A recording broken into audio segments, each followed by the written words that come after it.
races to go in the Camping World Truck Series season with a tight points battle to boot, but that's not what anybody is talking about today after the slap heard around the world and a controversial finish. Oh yeah, by the way, the truck's in Canada for the first time in series history, taking on Canadian Tire Motorsport Park, and it proves to be worth every bit of the hype. Lap 3, out in front here in the white truck, 17-year-old Chase Elliott established himself as the man to beat, taking the lead from defending champ James Busher. Now we skip all the way to the final lap. That's the good stuff. Exactly. Elliott battling door to door with Dillon in the 3.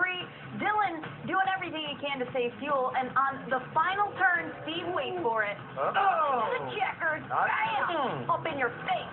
Elliott slams into Dillon, sending him into the tires, and Chase Elliott goes on to pick up his first ever Truck Series win. Meanwhile, Dillon not happy at all with the 94 team in the pits. Ty walks over to show his displeasure. That's only the beginning. Back to the final lap now. We're deep in the field. Ron Hornaday sends the 77 of Herman Quiroga spinning into the tires. But afterwards, Quiroga forgets who he's mad at. Why did he go after Busher? Oh, he was mad at him, too. Oh, okay. He's mad at everybody. How about the battle for third? Max Papis gets body slammed by Mike Skeen on the final quarter, and afterwards, their feud may have been the most intriguing. The pair trades the There they go, beating on the floor. Here we go, on the cool-down lap, but it doesn't end there. Back in the garage, yeah, that dude gets body slammed to the ground. Then once Papis gets out, this happens. Mike Skeen's girlfriend slaps Max Papis across the face. It's going to leave a mark. If it looks familiar, that's because Papis did it back in June, although the helmet was on. To Billy Johnson after the race. Back to yesterday. Bam! Shut you down. By the way, oh yeah, Chase Elliott becomes the youngest Truck Series winner ever to win a race in just his 6th start. Here's Max Papis after the race. I get out and this lady comes over me and she starts screaming and she hit me so hard that she dislocated my jaw.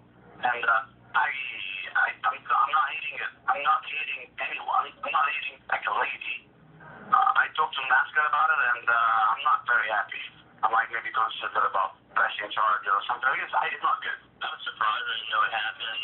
You know, it's not something that I would have encouraged, but it happened. You know, I think our skipper got the best of her. He was saying some pretty nasty stuff on TV, and I think felt that it was unjustified. There you got both sides of the story. Now I get both guys to weigh in. You get both sides of the story. I think our stories will jive. I have a feeling. Steve and Larry back for reaction. Guys, let's start with the Pap slap. You heard him say he has a dislocated jaw. What did you make of it when you saw it on live TV? Well, first of all, no wife, no girlfriend, no parents, no family member, no friend should get involved with what's going on between drivers.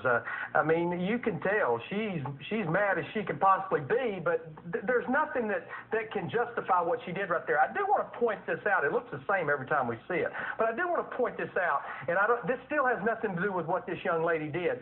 Max Papis definitely has a history of final lap altercations at road courses. It's why they call him Mad Max. Yeah, I mean, I love Max. I wish he would race more, but there's definitely a pattern, not only just this year, but even last year. I think one of either Road America or maybe the road course race in the Nationwide Series in Canada. There's a little bit of a pattern here. You know, I agree with Larry. As a dad, I can't look at my son and say, hey, it's okay for two guys to hit each other. But I agree with Larry 100%. There is no place for that in the garage, on pit road, in the sport. There's no place for it. Only makes it worse. Yeah. And there was also that controversial finish we have to get to. Dillon versus Chase Elliott. Each driver mad at the other. Not sure who's to blame. What's your take?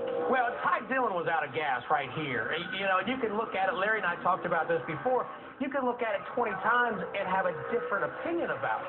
Every time I look at it, I see it differently. And I remember them playing on the broadcast. It was coming on Ty's radio.